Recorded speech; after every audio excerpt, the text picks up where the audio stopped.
Bom dia, meus aluninhos! Tudo bem com vocês? Espero que sim, porque com o Tia Adão está tudo ótimo. Um bom dia pro Davi, um bom dia pro Eric, um bom dia pro Ezequiel, um bom dia pra Jennifer, um bom dia pro João Lucas, um bom dia pra Cananda, um bom dia pro Lorenzo, um bom dia pra Maria Fernanda, um bom dia pra Milena, um bom dia pro Pedro Lucas, um bom dia pra Sara, um bom dia pra Sofia e um bom dia pro Vitor Hugo.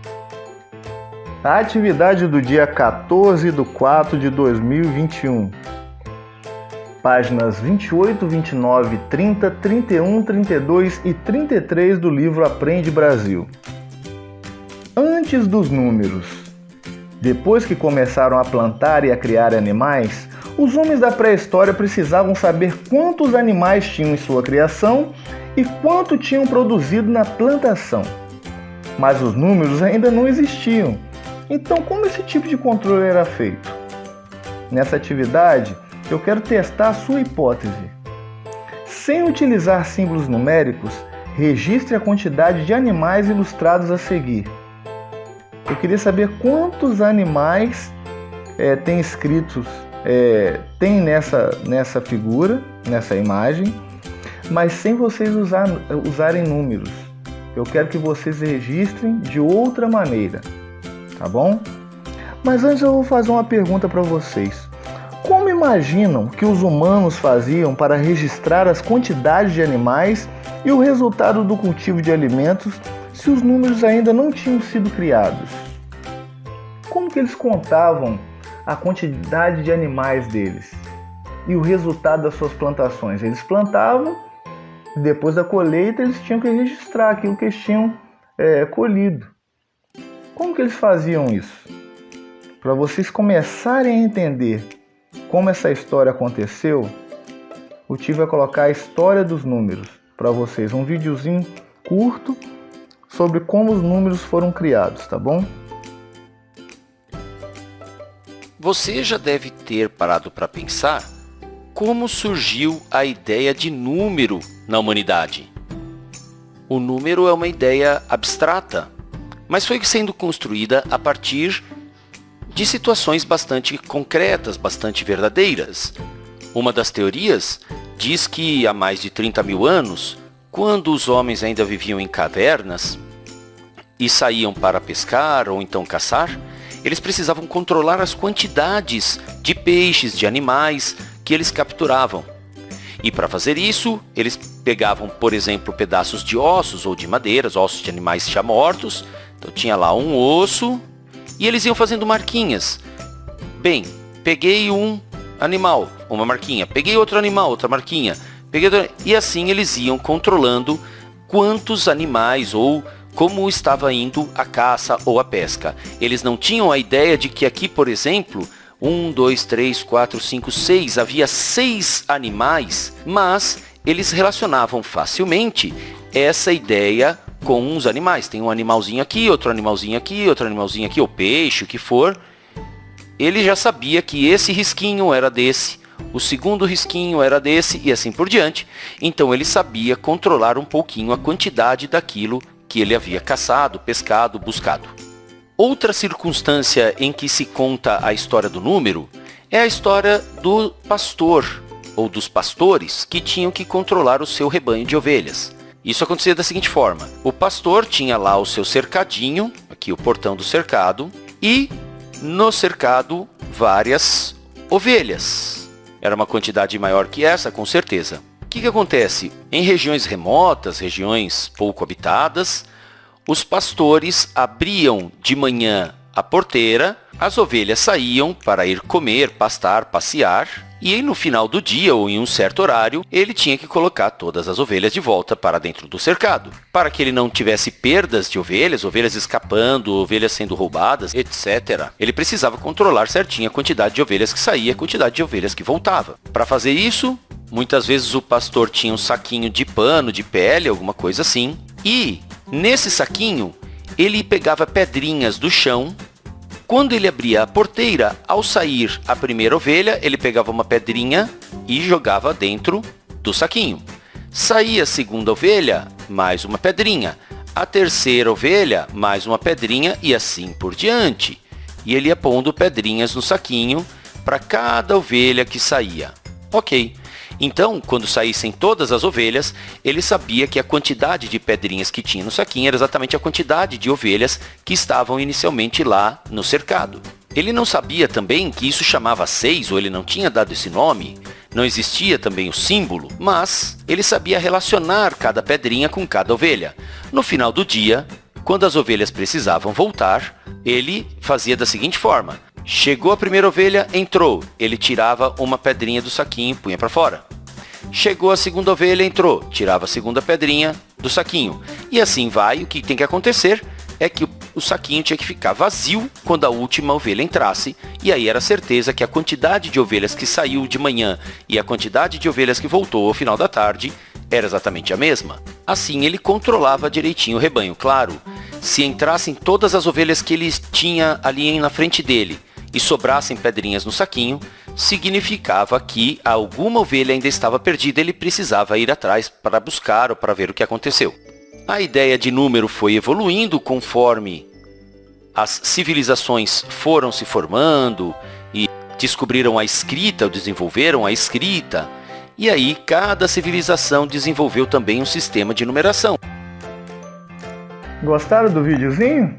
Então vocês vão registrar da maneira de vocês aí, sem usar números, a quantidade de animais que tem nessa página 28, tá bom? Vocês vão registrar do jeito de vocês, coloquem, dá o jeitinho de vocês, usem tracinhos, bolinhas, outros desenhos. Registre de uma maneira, conta de uma maneira, da maneira de vocês aí, tá bom? E coloca nesse espaço em branco aí. Depois disso, vamos para a página 29. Ó.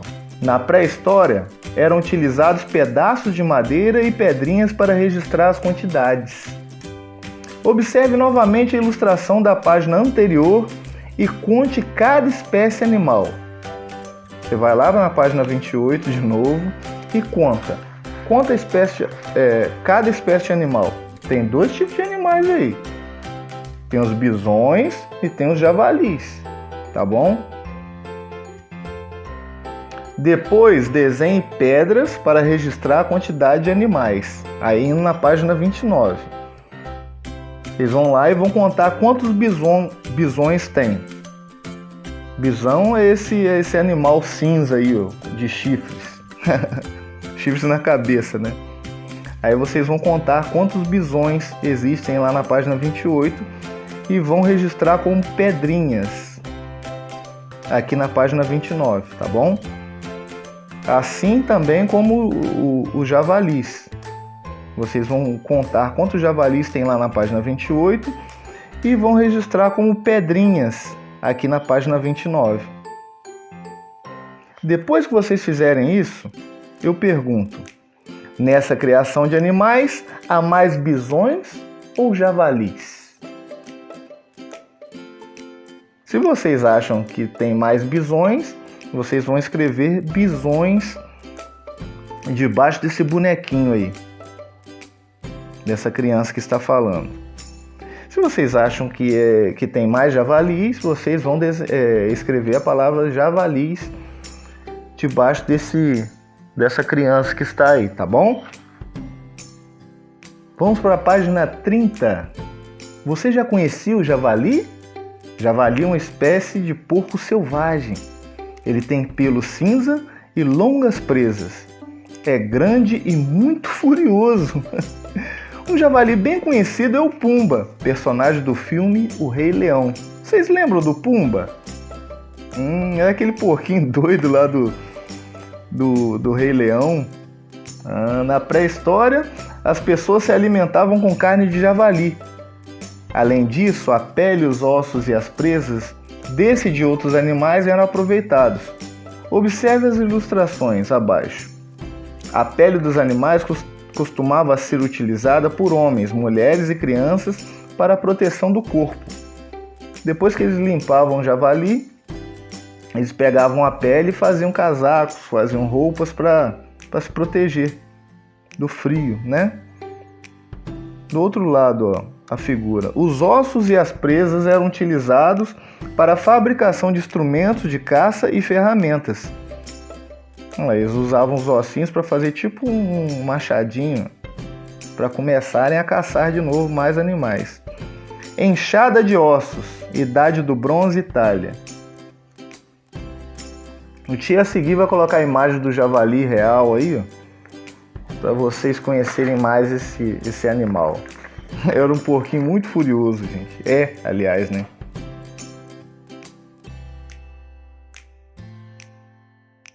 Página 31. Você consegue localizar na imagem onde estão representados os instrumentos de caça criados pelos humanos pré-históricos?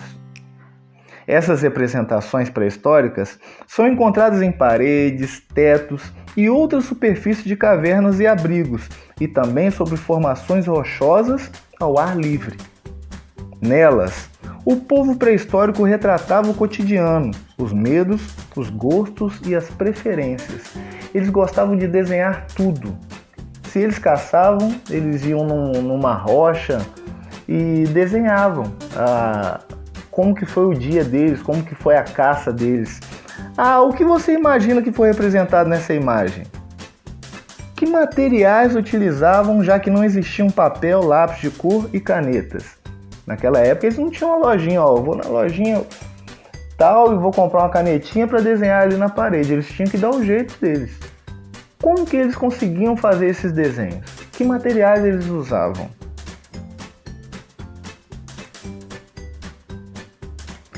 Tudo que era utilizado nas representações era proveniente da natureza.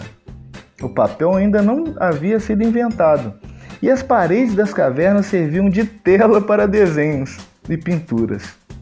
Carvão, terra, sangue de animais, pólen das flores, folhas amassadas, pedras esmagadas viravam tintas. Tudo que se tornava tinta na natureza, eles usavam para desenhar. Entenderam?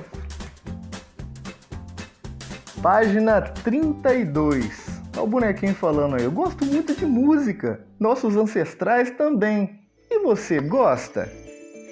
Além das pinturas, nossos ancestrais utilizavam a música como forma de expressão. Eles usavam sons do corpo, como gritos e batidas com as mãos e os pés. Também produziam sons com elementos da natureza, pedras e ramos de árvores. A natureza era a grande fonte de inspiração. Os sons do vento, dos trovões, da chuva e dos animais eram imitados.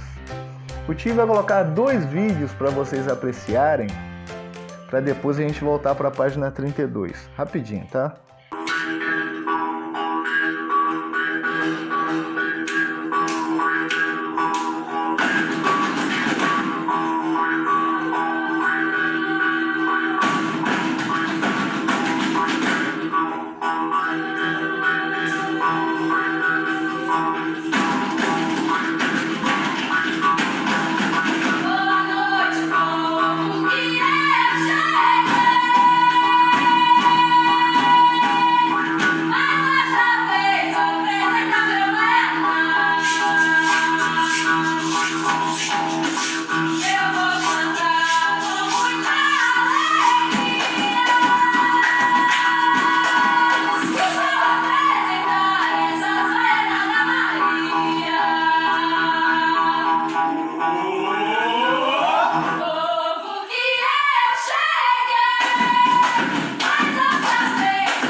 carta vai começar a jogar.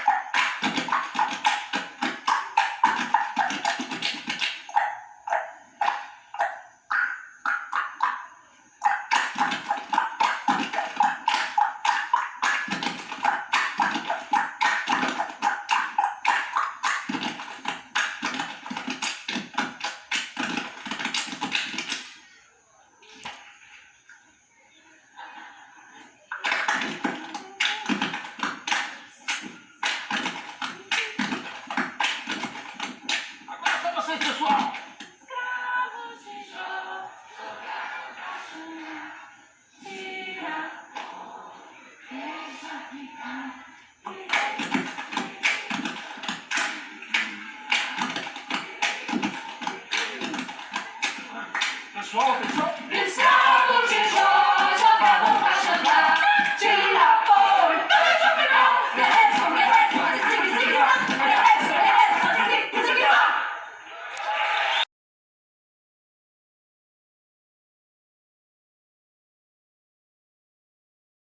Ah, gostaram dos vídeos? Eles são o grupo Barbatuques. Agora o tio vai propor uma brincadeira em família, porque estamos no isolamento social, não podemos sair de casa, né? Então vamos ter que fazer isso aí entre os familiares, entre as pessoas que moram com você, tá bom? Se fosse dentro da sala de aula, o tio ia fazer você com seus coleguinhas. Mas infelizmente tudo isso aconteceu, então nós temos que fazer isso com os familiares. Vocês vão tentar imitar os Barbatuques, tá bom? O grupo Barbatuque. Vocês vão fazer uma musiquinha usando só o corpo. Só pode usar o corpo, assovio, bater no peito, bater palma, bater o pé no chão. Vocês podem pegar uma música de base, tá bom? Pode pegar uma música de base como tipo um playback e tentar tocar ela com o corpo, tá bom? Usando palmas, ó, assovio, tá bom? Batendo no peito, ó. Dá o jeito de vocês aí. Pega uma música de base e começa a tocar ela com o corpo, tá bom? Essa atividade o tio ia precisar de um vídeo de vocês fazendo isso. Se possível, poderiam enviar para o tio, tá bom? Depois que vocês fizerem essa brincadeira, voltem para a página 32. Marque um X nas partes do corpo que você e os seus familiares, aí está escrito colegas, mas você fez com seus familiares, né? Utilizaram para produzir os sons. Depois registre os nomes dessas partes do corpo no verso dessa página. Ah, tio, eu usei o assovio, eu usei a boca. Coloca lá atrás dessa página 32, boca. Ah, tio, o meu pai usou a mão para tocar a música. Coloca lá a mão. As partes do corpo que os seus familiares usaram e você usou, coloquem no verso dessa página. Escreve. Se não souber escrever, pede ajuda ao pai, à mãe, ao responsável, tá bom? Espero que vocês tenham entendido. Fiquem com Deus e até a próxima, tá bom? Tchau!